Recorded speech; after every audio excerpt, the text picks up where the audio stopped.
અને દિલના ઉમળકા સાથે કોડીનારના જે સુજ્ઞ નગરજનો અહીં ઉપસ્થિત છે એનું હૃદયપૂર્વક સ્વાગત કરીને નમન કરું.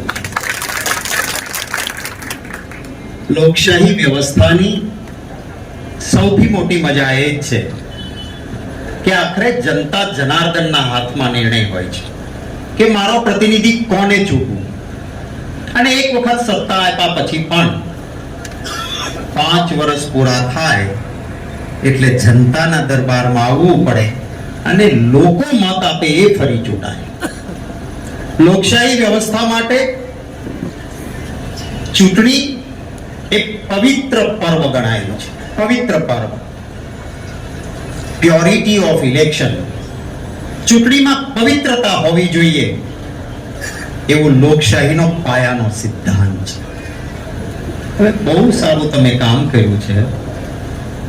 તમે ભ્રષ્ટાચાર કર્યો જ નથી, તમે ગુંડાગીર્દી કરી જ નથી, તમે લોકોની સેવા જ કરી છે, તો પછી તમારે બિનહરીફ શું કામ કરાવવા પડે છે? લડી લો ને ચૂંટણી. આ જનતા જનાર્દનના હાથમાં એક અધિકાર છે મત આપવાનો. જેમ ચૂંટણી એક પવિત્રતા હું કહું છું, એ યજ્ઞ થાય, હવન થાય, એ પવિત્રતા માટે હોય છે, પણ એમાં હાડકા નાખવાનું કામ એ પાપ હોય છે. એમ ચૂંટણીની પવિત્રતાને આભડછેટ લગાડીને, ચૂંટણીની પવિત્રતાને અપવિત્ર કરીને ચૂંટણી જ નહીં થવા દેવાની, કોડીનારના લોકોને મત આપવાનો અધિકાર નહીં રહેવા દેવાનો. ધમકી, લોભ, લાલચ, ગુંડાઓ, તંત્રનો દુરુપયોગ ફોન પાછું ખેંચી લ્યો. એનો અર્થ એ છે કે જેમણે શાસન કર્યું છે એમને વિશ્વાસ નથી કે અમે શાસન સારું નથી કર્યું, પાપ કર્યું છે, અને જો પ્રજા પાસે ગયા તો ઘર ભેગા થાશું. એટલે આપણે કંઈક સોનું ખરીદવા જઈએ ને તો જરા કંઈક કસ મારીને આપો ને, જરા ટચ કરીને આપો ને, કસ મારી કહીએ ને 100 ટચનું છે કે નહીં ખબર પડે. હું અભિનંદન આપીશ મારા 15 ઉમેદવારોને કે જે લોભ, લાલચ, ધાક ધમકીમાં આવ્યા નથી. એ 100 ટચનું સોનું છે, એને ચકાસીને અહીંયા ઉભા રહ્યા. એક વખત 15 ઉભા થાય એવી વિનંતી કરું છું. ઉમેદવારો છે એ જ ત્યાં જ્યાં સ્થળ ઉપર છો ત્યાં. વેરી ગુડ, સરસ. આમને હું આપ સૌને કહું છું કે કદાચ આમાંથી કોઈ ગરીબ હશે, આમાંથી કોઈના ઘરમાં તકલીફ હશે, પણ લોકશાહીના માટે મક્કમતાથી આ ચૂંટણી લડી રહ્યા છે કોડીનારની જનતા. કોડીનારના નગરજનો બૂથમાં જાય ત્યારે દિલથી વિચારજો કે આપણે કેવો પ્રતિનિધિ જોઈએ છે. અને આ ચૂંટાઈને આવશે તો મેં કહ્યું ને, આને આપણે ચકાસી લીધેલા છે. નહીતર તો બહુ કોથળાઈ નાણાના હતા, ધમકીઓ હતી, ધાક પણ બેસાડવાનો પ્રયત્ન થયો હતો, પણ એને વશ નથી થયા. એને મત આપે કોડીનારના લોકો, આ 15 ને જીતીને બેસાડે એવી નમ્ર વિનંતી આપ સૌને કરું. અને આ કોડીનાર છે ને, એ તો ઐતિહાસિક કોડીનાર છે. ભગવાન શ્રી કૃષ્ણ એ આ કોડીનારમાં બલરામજી સહિત રોકાયેલા હતા એવું આ કોડીનાર છે. આ તો મૂળ દ્વારકા છે. અહીંયા ભગવાન શ્રી કૃષ્ણ અને બલરામજી રોકાયા હોય એ ભૂમિમાં રહેનારો વ્યક્તિ એ આજે પણ અન્યાય સામે લડવામાં પાછો ન પડે. અને એટલા માટે સલામ કરું છું કે આપ સૌ અહીંયા આવ્યા છો. કેવી દાદાગીરી વિડીયો ચાલે છે ટીવીમાં. શું આ શોભે જનપ્રતિનિધિને ગાળાગાળી કરવાનું? શું આ જનપ્રતિનિધિને શોભે કે સામી પાર્ટીની સભા ન થાય એ માટે ગુંડાગીર્દી કરવાનું? શું આ જનપ્રતિનિધિને શોભે કે જ્યાં કોકનો કાર્યક્રમ ચાલતો હોય ત્યાં પોતાના ફટાકડા લગાવવા જવાનું?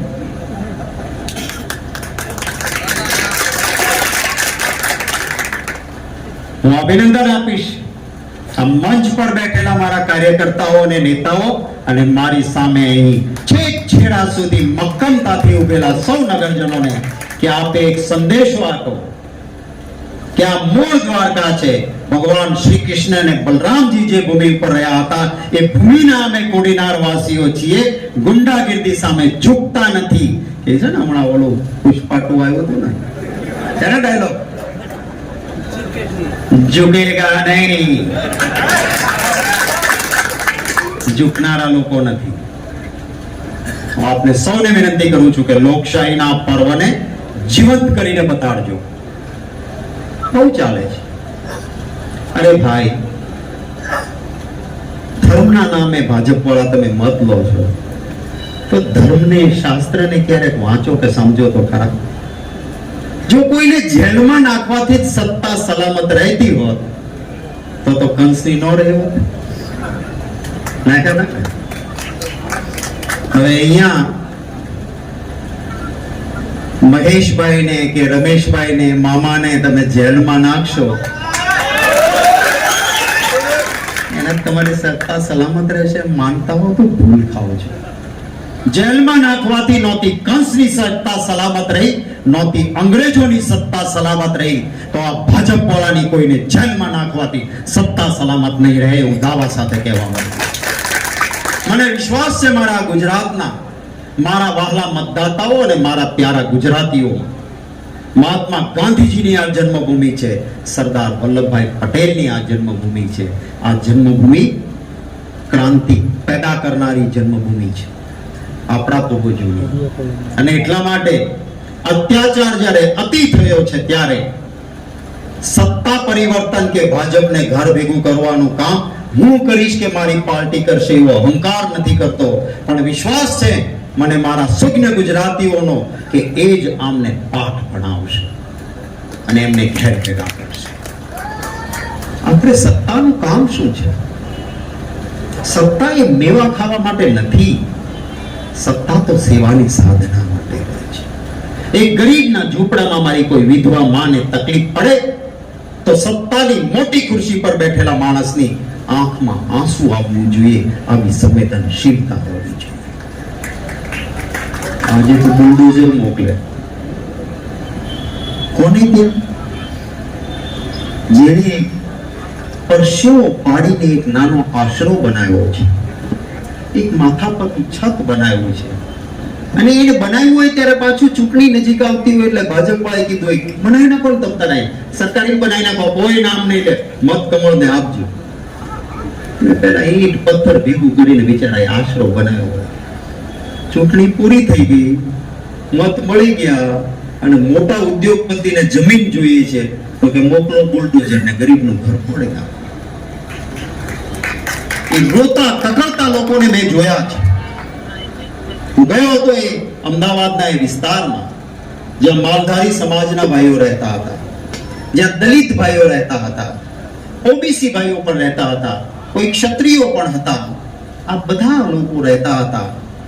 નોટિસ નહીં, સુપ્રીમ કોર્ટે કહ્યું છે કે કોઈનું ઘર તોડવું હોય ને તો પ્રિન્સિપલ ઓફ નેચરલ જસ્ટિસ, કુદરતી ન્યાયનો સિદ્ધાંત, એના પ્રમાણે એને પહેલા નોટિસ આપો.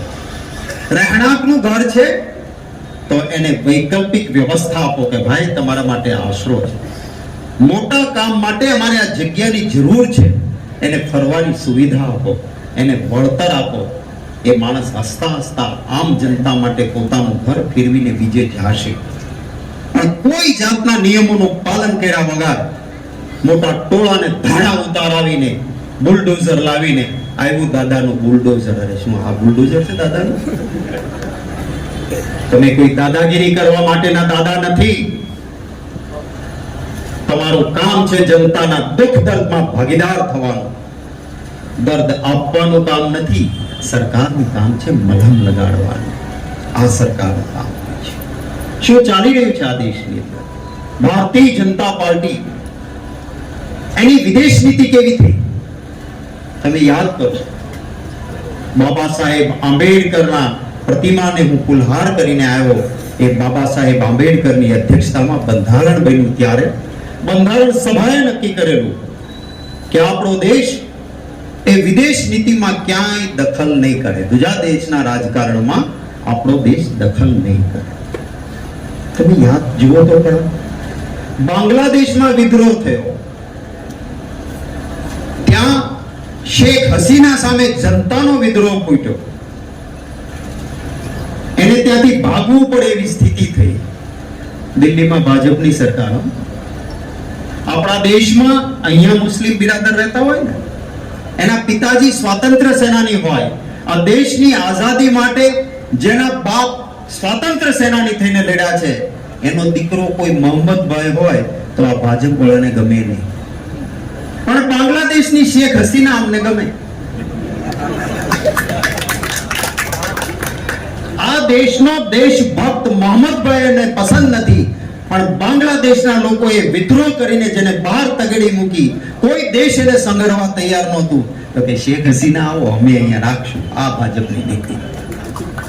પરિણામ શું થયું તમે વિચાર કરો. દીર્ઘ દ્રષ્ટિ વગરના નિર્ણયથી બાંગ્લાદેશના લોકોને લાગ્યું કે અમારે ત્યાં જેને ભ્રષ્ટાચાર કર્યો છે, શેખ હસીનાને અમે ભગાડી, એને આશરો ભારતે આપ્યો. ત્યાંના લોકોનો વિદ્રોહ ફાટી નીકળ્યો. બાંગ્લાદેશમાં હિન્દુના મંદિર તૂટે છે, મારા હિન્દુઓ ઉપર હુમલા થાય છે. મેં પાર્લામેન્ટમાં કહ્યું કે તમે તો કહેતા હતા ને 56 ઇંચ કા સીના, જાઓ બાંગ્લાદેશ, બચાવો મારા હિન્દુઓના મંદિરને, બચાવો મારા હિન્દુઓને. કેમ જાતા નથી ભાઈ? લાલ આંખ કર દૂંગા, કરો ને. એક સર કે સામને 10 સર લેકે આऊंगा. કેટલાય ત્યાં વધેરાય ગયા. લાવો ભાઈ, ચાઇનાની સરહદ ઉપર 20 ભારતીય જવાનોના ચાઇનાએ માથા વાટી નાખ્યા. 10 મુજબ 200 લાવવા જોઈએ, એકનો વાળે વાંકો કર્યો નહીં. આ ભારતીય જનતા પાર્ટી છે. શું કાંઈ લેવા દેવા હતી? અમેરિકાની ચૂંટણી ચાલે, આપણું બંધારણ એમ કહે કે બીજાના રાજકારણમાં દેશમાં આપણે ભાગ નહીં લેવાનો. અમેરિકામાં જેમ ચાલુ ચૂંટણી આપણા વડાપ્રધાન કહીને આવ્યા, મેં 3 અબકી બાર ટ્રમ્પ સરકાર. આવ્યો ટ્રમ્પ ત્યાં. આપણા ભારતીયોને પહેલી વાર હાથકડીઓને પગમાં જંજીર બાંધીને મિલિટરીના પ્લેનમાં આવીને કોઈ જનાવરને ફેંકે એમ ફેંકીને ગયો. એક નાનો એવો દેશ, કોલંબિયા જેવો દેશ, એના એ દેશના નેતાઓએ લાલ આંખ કરીને કીધું કે ખબરદાર, અમેરિકાની હિંમત ના ચાલવી જોઈએ. અમારા નાગરિક તમને ગેરકાયદેસર લાગતા હોય, અમે પ્લેન મોકલશું, એને બેસાડીને અમારા ઘરે લાવીશું. ખબરદાર કોઈને હાથ કડી પહેરાવી. તો એ નાનો દેશ કહી શક્યો. અને આપણા દેશની સરકારમાં વિદેશ મંત્રીએ ટ્રમ્પે કર્યું એ બરાબર કર્યું છે એવું નિવેદન આવ્યું. શું આ વ્યાજબી છે? ખરું? અરે આ કોડીનાર એ કોંગ્રેસના શાસનમાં જોયું કે મારા ખેડૂત ભાઈઓ શેરડી પકાવે છે અહીંયા, અને એના હાથે જ શુગર મિલ ચાલવી જોઈએ. એ શુગર મિલ ચાલતી હતી, બટ્ટો તો બેઠાડ્યો, હવે પ્રાઇવેટ કંપનીને વેચી માર્યો. પૂછ્યું છે કોઈ ખાતેદારને, ખેડૂતને કે હું શેર હોલ્ડર છું, આ સહકારી શુગર મિલમાં મારો શેર છે, મારો ભાગ છે, તમે પ્રાઇવેટને વેચતા પહેલા શેર હોલ્ડરની જનરલ મીટિંગ બોલાવીને કેમ નથી પૂછતા મારે શું કરવું? માત્ર અમિતભાઈ શાહ સાથે કોઈ વહીવટ કરી આવે તો પ્રાઇવેટ કંપનીને આપી દેવાનું. કોડીનારને અન્યાય છે. ખાસ કરીને ખેડૂત મિત્રો છે અહીંયા, હું આપ સૌને વિનંતી કરું છું, યાદ કરજો, ચૂંટણી ટાઈમે કહ્યું હતું ને, ભાઈ બહેનો, કિસાન की आय दुगनी कर दूंगा, हर साल दुगनी. યાદ કરજો, હું ખેડૂત છું. સોનિયા ગાંધી અને મનમોહનસિંહજીના નેતૃત્વ વાળી દિલ્હીમાં સરકાર હતી. આજથી 11 વર્ષ પહેલા 20 કિલો કપાસ મેં 1485 રૂપિયામાં વેચ્યો હતો. લોકો 1400 થી 1500 માં 20 કિલો કપાસ વેચતા હતા. આજે 11 વર્ષ પછી કપાસ વેચવા જઈએ તો એનો એક ભાવ છે. દર વર્ષે બમણા તો હું 11 વર્ષે બમણા ન થયા, પણ ખેતીની પેદાશના ભાવ ન વધ્યા, પણ ખર્ચાઓ બમણાથી તમણા થઈ ગયા. જોજો ડીઝલનો ભાવ શું હતો આજથી 11 વર્ષ પહેલા, ક્યાં પહોંચ્યો? બિયારણનો ભાવ શું હતો, આજે ક્યાં પહોંચ્યો? ખાતરનો ભાવ શું હતો, આજે ક્યાં પહોંચ્યો? અરે તમે જો, ખેડૂત ખાતર, દવા, બિયારણ, ખેતીમાં જંતુઓ થાય ની જંતુનાશક દવા લેવા જાવ ત્યારે પૂછજો કોઈ દુકાનવાળાને કે ભાઈ આ ખેતીની જંતુનાશક દવા છે, આના ઉપર જીએસટી કેટલો? 28% જીએસટી. 100 રૂપિયાનો માલ લ્યો, 28 રૂપિયા ગબ્બરસિંહ ટેક્સ એ ખેડૂત ઉપર લાગે છે.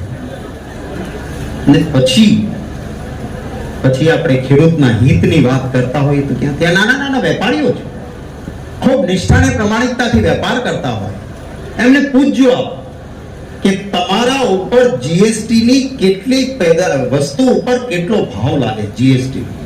શું આ લૂંટ નથી? અરે મારો યુવાન રોજગારી ઈચ્છતો હોય, ભણી ગણીને આગળ વધ્યો હોય, અને રોજગારી જોઈતી હોય તો કે ના, નોકરી નથી, ફિક્સ પગારમાં આવો, કોન્ટ્રાક્ટમાં આવો, અમે જેને કોન્ટ્રાક્ટ આપીએ તમારું શોષણ કરે અને તમે એની ગધા મજૂરી કરો. કોઈ નોકરી બહાર પડેલી યુવાન મહેનત કરીને પેપર આપવા જાય તો પેપર ફૂટે અને એના મૂળ પાછા ભાજપમાં નીકળે, ફોડનારા લાખો રૂપિયામાં યુવાનોની મહેનત પાણીમાં જાય.